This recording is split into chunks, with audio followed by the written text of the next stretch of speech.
ሰላም ጤና ይስጥልኝ የጥበብ ቤተሰቦች። ዛሬ በሳቅ የሚያፈርሱ በተንኮል የታጀቡ ነገር ግን እውነታን የሚያሳዩ ሁለት ድንቅ ታሪኮችን ይዘንላችሁ ቀርበናል። የመጀመሪያው የሚሆነው የሁለቱ ውሽሞች ወግ ይሰኛል ርዕሱ። ታሪኩን ያገኘሁት በአራጣ የተያዘ ጭን ከተሰኘው ከዮፍታሔ ካሳ መጽሐፍ ውስጥ ነው። የሁለት ውሽሞች ወግ። ሚስቱ ውሽማ አላት። የሚስቱ ውሽማ ደግሞ ሚስት አለው፣ ሰብለ የምትባል። ሰብለ ከፊት ለፊቱ ተቀምጣለች። ባሏ ሚስቱን እንዳማገጠበት ሊነግራት ነው ዛሬ የቀጠራት። የሁለት ተጠቂዎች ውይይት ስላሰበ እሷን እያየ ብዙ እንቆቅልሾች ተክተልትለው ወደ ህሊናው መጡበት። እሷንና ባለቤቷን ሲያስተያይ ተገረመ። የዛን የሰማይ ስባሪ የተራራ ምሳሌ የሆነ ሰውዬ ሚስት አትመስልም። እሷ ቆንጆ ብቻ ሳትሆን ቁንጅና ናት። ባሏ ደግሞ አስቀያሚ ብቻ ሳይሆን ማስቀየም ራሱ ነው።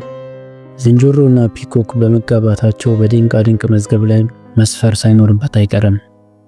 እንዴት ይቺን መንደሪን መሰለች ቆንጆ አስቀምጦ የኔን ሚስት ያማግጣል? ሊገባው አልቻለም። ከሚስቱ ውሽማ ሚስት ጋር የተገናኙት እረ ካለ ምግብ ቤት ውስጥ ነው። እሱ እንገናኝ ብሎ በቀጠራት መሰረት ምን እንደሚላት ግራ ገብቶታል። እነግራታለሁ ብሎ ሲያጠናው የነበረው ቃል ሁሉ ጠፍቶበታል። ባሏ ሚስቱን እንዳማገጠበት ብቻ ሳይሆን አብሮና ተባብሮ እንዲበቀሏቸው ወጥኖ ነው እሷን ያገኛት። የአመንዛሪዎች ተበቃይ ግንባር እንዲፈጠር ሲያጠና የነበረው ቃል መፈተሽ ጀመረ። ምን እንዲላት ነበር ያሰበው? ባልሽ ከሚስቴ ጋር አንሶላ መጋፈፉን ደርሼበታለሁ። ስለዚህ እነሱን ለመበቀል ሁነኛ መላ እኔና አንቺ እነሱ ያደረጉትን አድርገን አንጀታቸው ማሳረር፣ የኛን አንጀት ደግሞ ማራስ። አጠቃላይ እቅዱ ይህ ቢሆንም ትክክለኛው ቃል ተጠቅሞ የገለጠ አልመሰለው። ሌላ ገላጭ ቃል መኖር አለበት። ሐሳቡን በደንብ ሊያስረዳት ይገባል። እንዲህ ብላ ጥሩ አሰበ። አንቺን የመሰለች ቆንጆ ቤቱ አስቀምጦ አስቢ እስቲ፣ ከኔ ሚስት ምን ሊያገኛ? አንቺን ፈላጊ እንዳለሽ ማሳየት አለብሽ። ባልሽ የቀማችሽን ድብን ማድረግ፣ እንደገና ደግሞ ባልሽን መቅጣት። ይህን ማድረግ የምትችይው ከኔ ጋር በመውጣት ነው። በአንድ ድንጋይ ሁለት ይሉሻል። ይሄ ነው። ሌላ ታስብና የኛው መልጣመው እንዲህ ስላሰበ ባልሽ ሚስቴን እያማገጠ ያለበት ሁኔታ ነው ያለው። ሁኔታው በዚህ ከቀጠለ ከማማገጥ አልፎ በወሊድ ወደ ማማጥ ሊከታት ይችላል። ከዛ በፊት እኔና አንቺ እንደ አንድ ተጠቂ ተባብረን ሁኔታውን መቀልበስ ያለብን ይመስለኛል። ለሚሰራበት ሬዲዮ ጣቢያ የሚያቀርበው የዜና ዘገባ መሰለው። አልጣመው። ሐሳቡን ለመግለጽ ዳገት የሆነበትን ቃል ለይቶ ሲያጠና ነበር የከረመው። የመጀመሪያው አድካሚው ነገር የእሱ ሚስትና የእሷ ባል የሰሩትን መጥፎ ሥራ የሚገልጽ ቃል መፈለግ ነበር። ምን ሲያደርጉ ደረስኩባቸው ልበል? ባልሽ ሚስቴን አንሶላ ተጋፈፈ ሊል ይፈልግና አንሶላ የሚጋፈፉት እኮ አንሶላ ከላይ ደርቦ ነገርየውን ቢፈጽሙት ነበር። አንሶላ ከላያቸው ላይ አድርገው ከፈጸሙትማ የስርቆት መሆን ይቀራል። ኖሩንም ደግሞ በደንብ አይገልጠውም። ሌላ ቃል መረጣውን ቀጠለ። በፍትወት ሲቃጠሉ የግዕዝ ስራው ቃል የመዋደድ ስራ እንደሆነ ስለሚያስመስል አይሆንም። ግብረ ሥጋ ሲፈጽሙ ድርጊታቸውን የሥጋ ብቻ ያደርጓል። ነፍሳቸውም ኃጢአት መሆኑን አያሳይም። ዝሙት ሲሰሩ ኃይለኛ ቃል አይደለም። ኃጢአት ሲፈጽሙ ሰማያዊ ቅጣት ብቻ ያለባቸው ያስመስላል። በጋብቻቸው ላይ ሲሄዱ ሽርሽር መሰለው። ማርፌና ከሮ ነው። ለልብስ ሰፊ ብቻ የሚገባ ስዕላዊ መልእክት ነው። እሱ ከላይ እሷ ከታች ሆነው እሷም ከላይ ልትሆን ትችላለች። ሲመነዝሩ ብር የመመንዘር ያህል ለጆሮ ይቀላል። ሌላ ቃል መረጣ በአእምሮ ዳከረ። ሲያወጣት ከቤቷ ሳያወጣ እዛው የራሱ አልጋ ላይ ፈጽሞ ሊሆን ይችላል። እንደተፈጠሩ መለመላቸውን ሆነው የፈጸሙት ተግባር የመስሪያ ቤት ሪፖርት መሰለ። በገዛ ትዳራቸው ለሙስና ሲሰሩ የጸረ ሙስና ኮሚሽን ሪፖርት መሰለ። ወሲብ ሲፈጽሙ ተራ ድርጊት ይመስላል። ሲወሰልቱ ብዙ ድርጊት የሚወክል ቃል ነው። እሱ በሷ ውስጥ ሰርጎ የደራሲ ተረካ ይመስላል። ባልሽና ሚስቴ ተዋሽመዋል። የድሮ ታሪክ ይመስላል። ሲማገጡ የሚገባ ቃል አይደለም። ፍቅር ሲሰሩ በምናባቸው ፍቅር ይሰራሉ።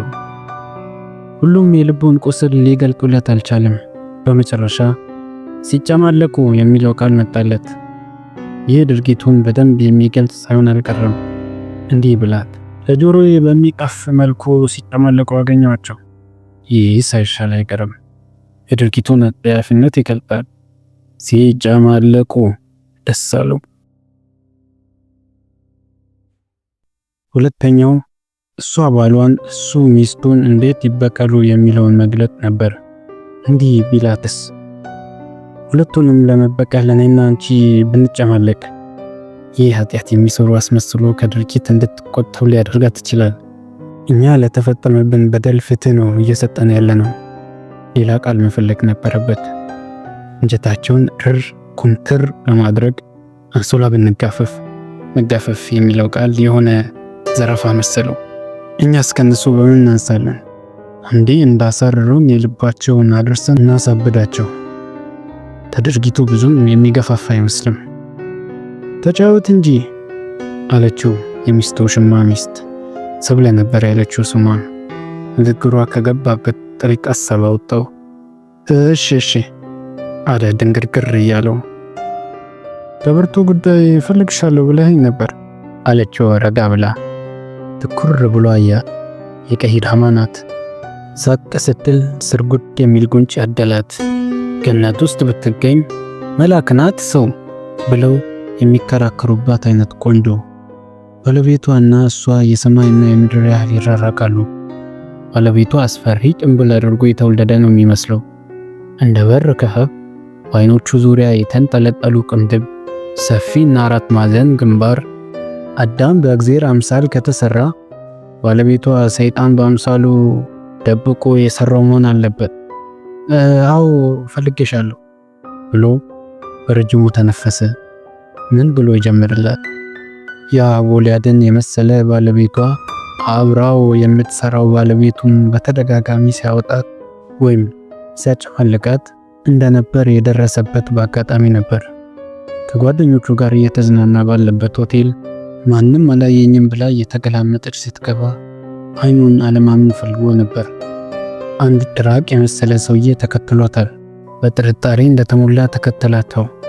ወደ ሆቴሉ መኝታ ቤት ሲዘልቁ ከኋላቸው ያደባ ወደ በሩ ተጠጋ። ጆሮውን ለጥፎ ሲያዳምጥ የባለቤቱን የሲቃ ድምፅ ሰማ። ያልጋው መንገጫገጭ ራሱን ሊስት ነበር። እንደምንም ራሱን ተቆጣጥሮ ተመለሰ። በየሳምንቱ እዛው ክፍል ውስጥ ይሄ ነገር እንደሚፈጸም ተከታትሎ አረጋገጠ። እሱ ሳያውቅ ስንት ዘመን ነው የደረበችበት። እልህና ቅናት ተባብረው እልህ የተባለ ድብልቅ ስሜት ፈጠሩበት። በቀልና ብስጭት ተባብረው በቀጭት የተባለ እንግዳ ስሜት ፈጠሩበት። መጀመሪያ በተገናኙበት መግደል ተመኘ። ከዛ ደግሞ ለፖሊስ አመልክቶ ጭን ከዳሌ እንደገጠሙ እንደያዙ ማድረግ። ይህ ሁሉ በቀሉን ሊያረካለት አልቻለም። አይን ያጠፋው አይኑ ነው መግደል ያለበት። ልቡ ተሰብሯል። ልብን በመስበር ነው ሊጠግን የሚችለው። አሰበ። በመጨረሻ የጎልያድን ሚስት በተራው በማማገጥ እና እንዲያውቁት በማድረግ ብቻ ልቡ ሊጠገን እንደሚችል ለመደመ። የበቀል ቁንጮ ማለት ይሄው ነው። ሰብለን ሲያገኛት ቆንጆ መሆኗን አይቶ ደስ አለው። ለምንድነው የፈለግከኝ? አለች ሰብለ። ከትዳርሽ ጋር የተያዘ ነገር ልነግርሽ ነው። ከትዳር ጋር ምን? ባለቤትሽን ምን ያህል ነው የምታምኚው? አንበርብርን ታውቀዋለህ? የደነገጠችና የጓጓች መሰለች። አንገቱን በአዎንታ ነቀነቀላት። ያን የጠላሸት ጥሩ የመሰለ ሰውዬውን አውቀዋለሁ አለ በሆዱ። ካወቀው ጥሩ። ባለቤቴን እኔ ራሴን ከማምነው በላይ አምነዋለሁ። ወይ ግን ማን አንተ? ለምንድነው እንደዚህ አይነት ጥያቄ የምትጠይቀኝ? ኮስተር አለች። ስትኮሳተር ይበልጥ ታምራለች። ስትኮሳተር እንኳን የምታምር ሚስት እያለው የኔን ለምን እያለ በሆዱ ትንሽ አምሰለሰለና ለጥያቄዋ መልስ መስጠት ጀመረ። ባለቤትሽ እጅግ በጣም እንዴት አድርጌ ልንገርሽ? ከምታምኚው በተቃራኒ ለጆሮ የሚቀፍ ሁኔታ እጅግ በጣም ተጨማልቋል። ተንተባተበ። ቃላት አጠሩት። ሰብለ በድንገት ከጠረጴዛዋ ብድግ ብላ ተነስታ ቆመች። ይቅርታ አድርግልኝ እና እኔ ለእንደዚህ አይነት አሉባልታ ጊዜ የለኝም፣ መሄዴ ነው። መራመድ ጀመረች። ፈጽሞ ያልጠበቀው ነበር። በእጁ የያዘውን ፖስታ ፊት ለፊቷ ቁጭ አደረገላት። ምንድን ነው? ይኸውና ምን እንደሆነ ትረጃለሽ። አንገቷን በምን ቸገረኝ ነቅንቃ ተቀመጠች። ፖስታውን ከፈተችው። ፎቶግራፍ ነበር። አይኗን ማመን አልቻለችም።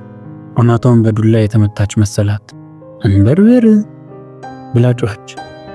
ቆይ ፎቶግራፍን ከየት አገኘው? አለችው በድንጋጤ ተሞልታ። ዋናው ነገር ፎቶግራፍን ከየት ማግኘት ሳይሆን በፎቶግራፉ ላይ ያለው ቁም ነገር ነው። አየሽ እዚህ ጋር እንዴት እንደተቃቀፉ፣ እዚህ ጋር ደግሞ ከሷ ላይ ሆና፣ እዚህ ጋር ደግሞ ጠረጴዛ ላይ፣ እዚህ ጋር ደግሞ ሻወር ውስጥ ሆነው። አቤት አቤት! በቃ ብላ ጮኸች። ታብዳለች፣ ጠጉሯን ተነጫለች ብሎ ነበር የጠበቀው። እሷ ጭራሽ እንደ ሰሜን ዋልታ በረዶ ቀስቀስ አለች። ቆይ አንተ ግን ለኔ ለመንገር ለምን ፈለግ? አብራው የምትጨመለቀው ባለቤቴ ናታ። እዚህ ፎቶ ላይ ያየሻት ማለት ነው አለት። ሰብለ በገባኝ ራሷን ነቀነቀች። ጾም ተረጋግታ ነበር። እቺ ሴት እብድ ናት። ባሏ ከሌላ ሴት ጋር መማገጡን እየነገርኳት ምንም የማይመስላት ለምንድን ነው? ጠልፎ በግድ ነው እንዴ ያገባት? በባሏ የማትቀና ሴት እንዴት ትኖር ይሆን? በአእምሮ ብዙ ጥያቄ ተመላለሰ። ጠልፎ ነው እንዴ ያገባሽ? ባለቤትሽ ከሌላ ሴት ጋር መማገጡን ስነግርሽ ምንም አልመሰለሽም አላት በንዴት ኩምትር ብሎ። ምንም ማድረግ አልችልም አሁንማ አለች ሰብለ ቀዝቀዝ ብላ። አንድ ነገርማ ማድረግ ትችያለሽ። ምን ማድረግ እችላለሁ? አለች ሰብለ ቀዝቀዝ ብላ። ደስ አለው። ያሰበውን ነገር ለመናገር አሁን ትክክለኛው ጊዜ ነው። አንድ ነገርማ ማድረግ ትችያለሽ። ገሎሻል እኮ በቆምሽ ነው የቀበረሽ። እንዲህ እንደተጫወተብሽ አንቺም መጫወት አለብሽ። ይህን የመሰለ ቁንጅና ይዘሽ እንኳን እንደሱ ያለ አሮጌ ስልጫ ስንቱን ማስከተል እንደምችይ ማሳየት አለብሽ። እውነቴን ነው የምልሽ። ልብሽ እንዳዘነ ይገባኛል። የተሰበረ ልብሽን ደግሞ መጠገን የምችይው በዚህ መልክ ብቻ ነው፣ መልሰሽ በመበቀል። አብሻል የምልሽ። ሰብለ በዝምታ እየሰማችው ነበር። ቅዝ እንዳለች እኔ ደግሞ አንድ ጥያቄ ልጠይቅህ አለች ተረጋግታ። በእሽታ አንገቱን ነቀነቀ። ትዳር ከዚች ከባለቤት ጋር ከያዝክ ስንት ጊዜ ሆኗል? 5 ዓመት አላት። ልጆች አሏችሁ? የሚገርምሽ ማና ልጆች አልወለድንም። ቤተሰቦቼ ስንት ነገር እያሉ መሰለሽ ያገባዋት። ከሆቴል ቤት አስተናጋጅነት አንስቼ የቤት እመቤት ነው ያረኳት። ማናት ብዬ እንኳን ለፈታት አልፈለኩም። ይሁን ሁሉ ያደረኩላትን ሰው እንዲህ ማድረግ ነበረባት? በልህ ቡጢ ጨብጦ ጠረጴዛውን ነረተው። እኔም አንበርብርን ሳገባ ቤተሰቦቼ ነበር ያሉት። ሳገባው ተራ የጥበቃ ሰራተኛ ነበር። በመልኩና በስራው ቤተሰቦቼ ሊያብዱ ቢደርሱም ይኸውን ሁሉ ችዬ ነው ያገባሁት አለች ሰብለ ቀዝቀዝ እንዳለች። እነዚህን ታዲያ ወደ እሳት በቁማቸው ቢጣሉስ ያንሳቸዋል? ይህንን ሁሉ ውለታችንን ረግጠው እምነታችንን ከጭቃ ሲለውሱት አሁን ምን እንደምናደርግ ልብ ብለሽ ስሚኝ አለ ቁጣው በርትቶ። ቆይ አስጨርሰኝ አለች ሰብለ ቀዝቀዝ እንዳለች። ይኸውልህ እነዚህን ሰዎች እኔ እናንተ በውለታ አስረናቸዋል። እኔና አንበርብርም ልጅ አልወለድንም። መውለድ የማልችለው እኔ ነኝ። አንተም ጋር እሷ ሳትሆን መውለድ የማልችለው አንተ ነህ መሰለኝ። እሷ ተመርምራ መውለድ እንደሚችል ስታው ይህንን ነግራ ልብ ተሰብሮ ማየት አልፈለገችም። በዚህ በኩል ደግሞ እናት የመሆን ጉጉት ሊገላት ደርሷል። መፍትሄ ብላ የወሰደችውን ያደረገች መሰለኝ። ከሌላ ሰው ልጅ ማግኘት። ደነገጠ። ሊሆን ይችላል ብሎ ያላሰበው ነገር ስለነበረ ግራ ገባው። ሰብለ ቅዝቃዜዋን ያጋባችበት መሰለው። ከዋግ የጠነከረ ውርጭ ነፍሱን ሲመታ ተሰማው።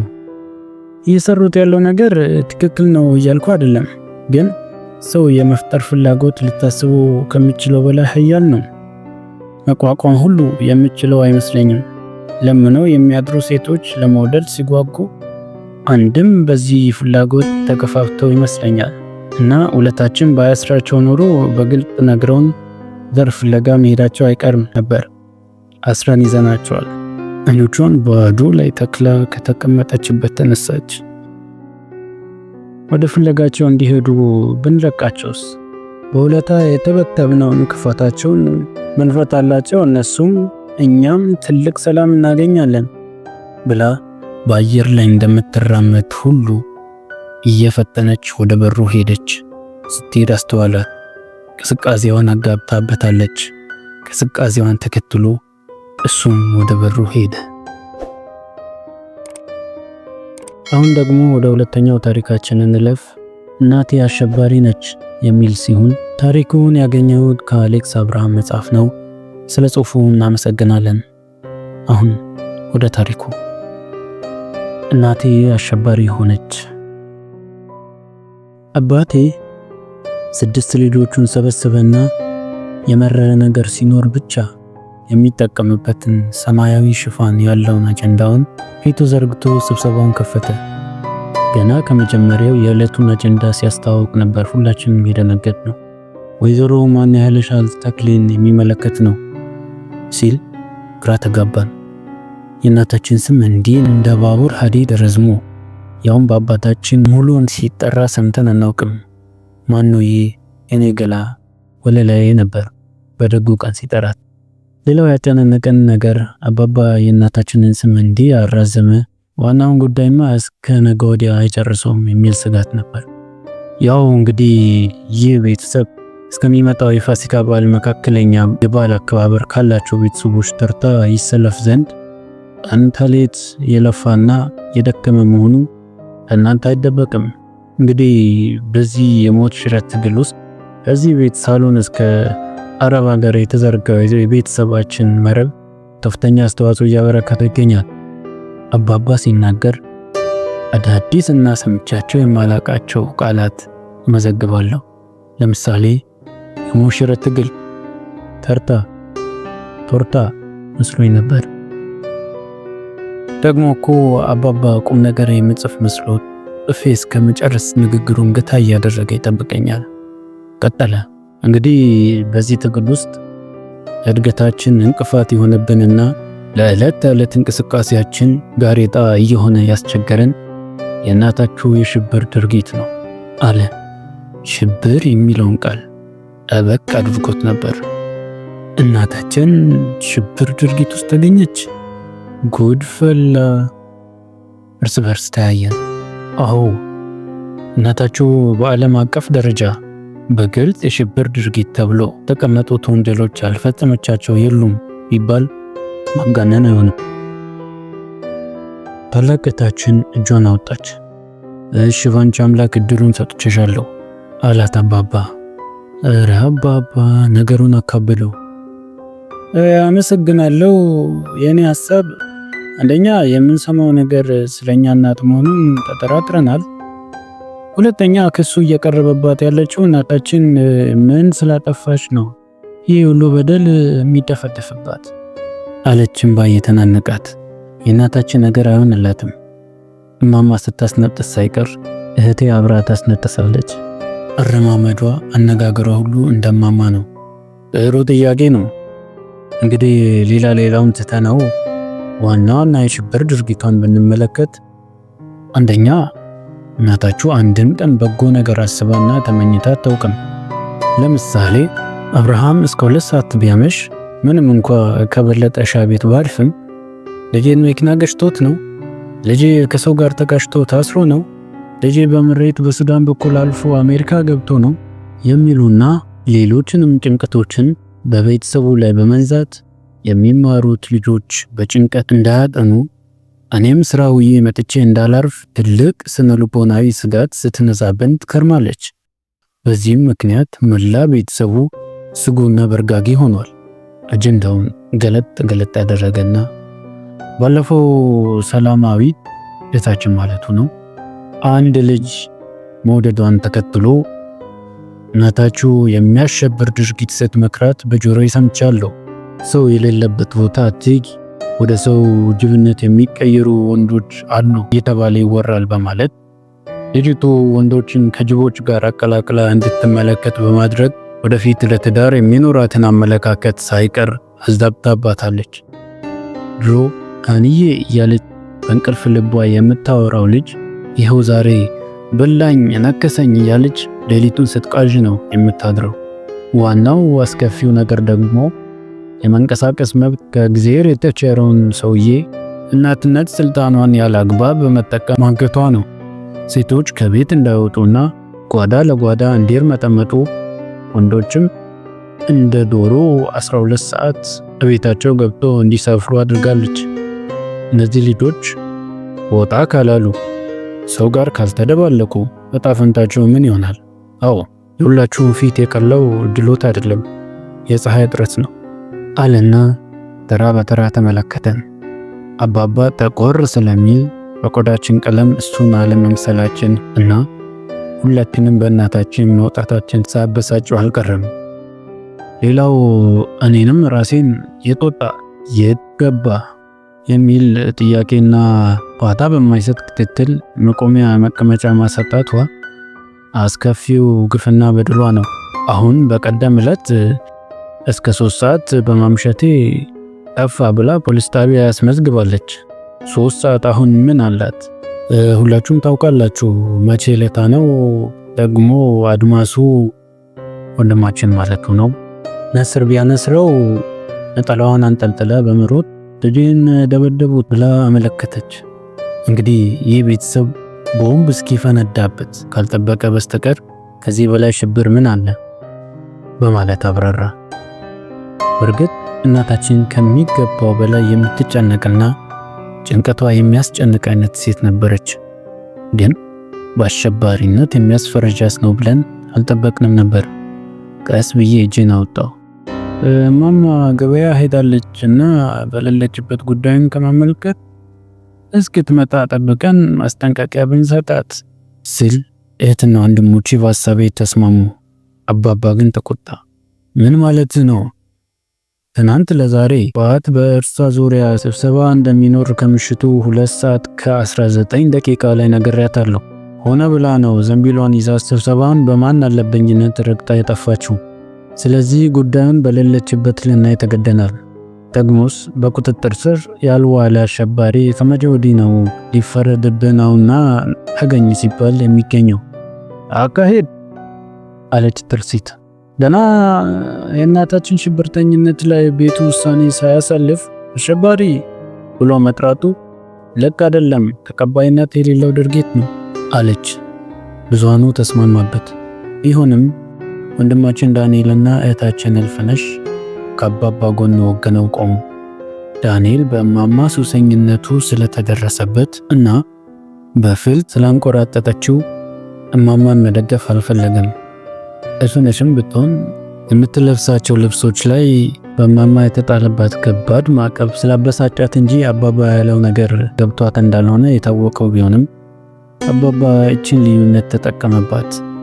እሱም ቢሆን ማታ ማታ 1-2 ብሎ መግባቱ በእማማ ተቀባይነት ስላጣ እማማን በአሸባሪነት ፈርጆ እንዳሻው ለመሆን ካለው ጥኑ ምኞት ይህ ስብሰባ እንደጠራ ግልጽ ነው። በመጨረሻም አባባ ያላልነውን ያልወሰንነውን ውሳኔ ብሎ አቀረበ።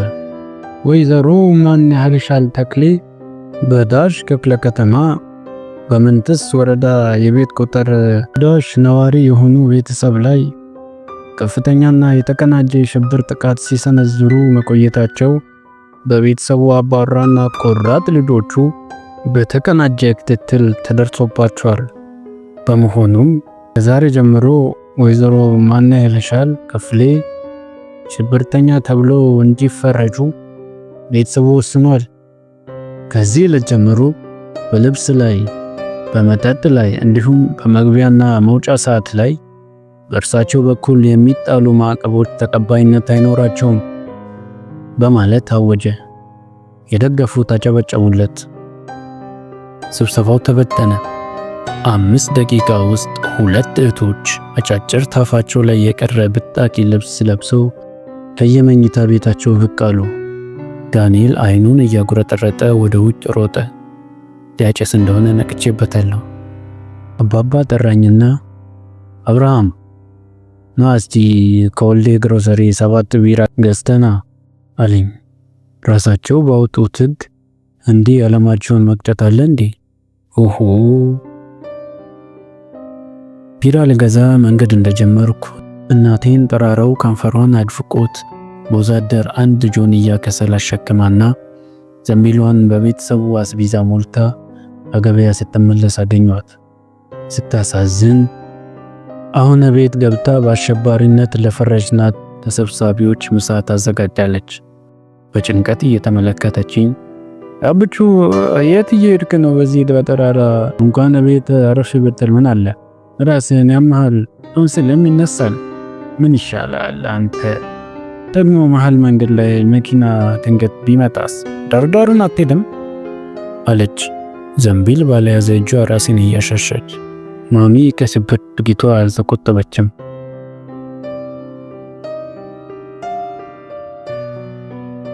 የዛሬው ቆይታችን ይህን ይመስል ነበር።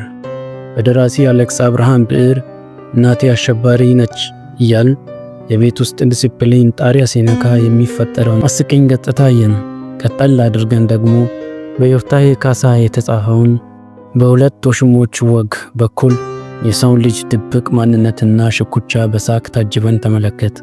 አሌክስ አብርሃም በእነዚህ ታሪኮች ውስጥ የሚነግረን አንድ ትልቅ እውነት ቢኖር በሕይወታችን ውስጥ የምናልፋቸው መራራ እውነታዎች እንኳ ሳይቀሩ በሌላ በኩል ሲታዩ የሚያስቁና የሚያስተምሩ መሆናቸው ነው። እናንተስ በቤታችሁ እንደዚህ አይነት አሸባሪ እናት ነበራችሁ ወይስ እንደ ወሽሞቹ ወግ የሚገርም የጓደኝነት ታሪክ አላችሁ? ሐሳባችሁን በኮሜንት አጋሩን። ትረካው ከተመቻችሁ ላይክ ማድረጋችሁን አትርሱ። እንዲሁም እንዲህ ያሉ ልብ የሚሰርቁ ትረካዎች ለብዙዎች እንዲደርሱ ደግሞ ቪዲዮውን ሼር አድርጉት። ለቻናላችን አዲስ ከሆናችሁ ደግሞ ሰብስክራይብ በማድረግ የጥበብ ቤተሰባችንን ይቀላቀሉ። በሚቀጥለው ቪዲዮ ሌላ ድንቅ ታሪክ ይዘንላችሁ እስክንመጣ ድረስ በሳቅና በጤና ቆዩልኝ። ትረካ አድማስ